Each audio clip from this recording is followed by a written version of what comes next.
ఏం చేస్తున్నావమ్మా? ఏం చేస్తున్నానంటే పూర్వం మన పెద్దవాళ్ళు అనమాట, అంటే మా నానమ్మల వాళ్ళు ఆవిరి కుడుము చేసుకునేవారు. ఇప్పుడు మనం ఇడ్లీలు వేసుకుంటాం చిన్న చిన్నవి. వాళ్ళు అప్పుడు ఎంత ఆవిరి కుడుములు వేసుకుని ఒక్కొక్కరు అంటే 4 కాకుండా ఒక్కొక్కరికి ఒక్కొక్కటి అలా ఇచ్చేసేవారు అన్నట్టు. ఒకటే పెద్దదే ఆవిరికి పెట్టేసేవారు. ఇప్పుడు అదే చేయబోతున్నాను.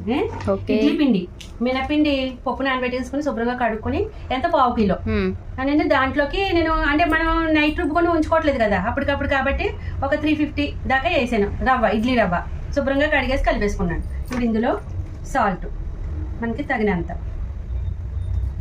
కలిపేసుకోవాలి.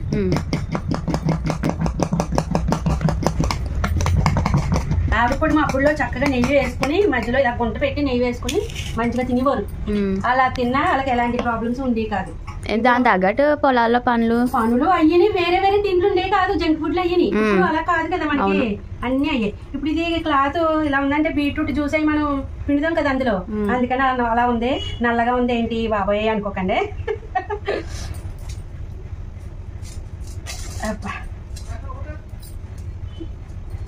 ఇప్పుడు నేను గిన్నెలో వాటర్ వేసాను, ఒక గ్లాస్ వాటర్ చూపించావా ముందు?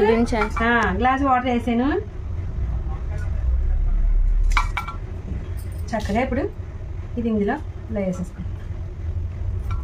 మనకి ఎంత మందం కావాలో అంత వేసేసుకోవాలి. ఆవిరి కుడుము అంటారు.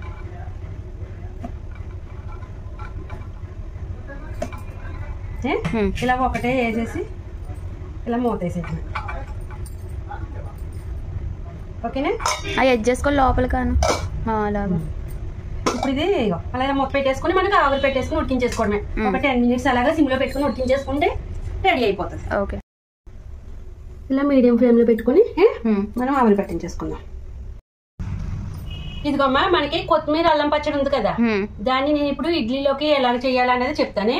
ఇది రైస్ లోకి మనం చేసుకున్నది, ఇప్పుడు ఇడ్లీలోకి టిఫిన్స్ లోకి ఎలాగా మనకి పలచగా ఉండాలి కదా, అందుకని ఇదే పచ్చడిని నేను ఇదిగో కొంచెం ఇలా వేసుకొని వాటర్ వేసుకుని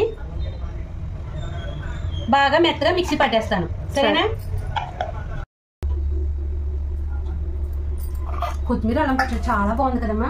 నాకైతే ఉత్తిది అలా తినేయాలనిపిస్తుంది. కొంచెం కొంచెం వేసుకొని తినేస్తాను దీన్ని, అంత టేస్ట్ గా ఉంది, చాలా బాగుంది. ఇదిగోమ్మా పేస్ట్ చేసాను.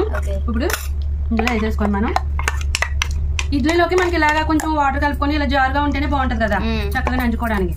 అది మీకు కావాలి. ఇందులో ఇంకా ఉప్పు తగ్గినా కొంచెం తీపి తగ్గినట్టు అనిపించినా వేసుకోవచ్చు. వేసుకొని కలుపుకొని చేసుకోవచ్చు చక్కగా, చాలా మంచిది కొత్తిమీర అల్లం పచ్చడి ఇది.